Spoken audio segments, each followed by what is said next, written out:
Il ponte di Rialto, così come lo conosciamo, fu edificato nel 1592 da Antonio da Ponte, in sostituzione di un ponte di legno, il terzo in ordine di tempo, che permetteva di attraversare quest'ansa di canale. In realtà nel 1524 era stata indetta una sorta di gara d'appalto alla quale, si vocifera, partecipò perfino Michelangelo. Sicuramente vi partecipò Andrea Palladio e oggi abbiamo ancora un progetto palladiano del ponte di Rialto, ma l'elevato debito pubblico impedì alla fine di realizzare qualsiasi cosa.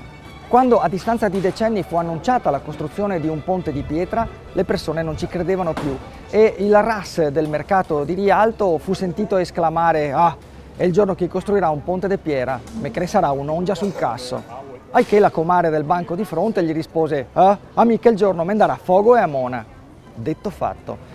La Serenissima, per far vedere che manteneva le sue promesse, ma che soprattutto aveva occhi e orecchie ovunque, fece così scolpire su Ca dei Camerlenghi due capitelli davvero particolari. Ed ecco che quello sopra la mia testa mostra una figura umana che ha una particolarissima escrescenza fra le gambe.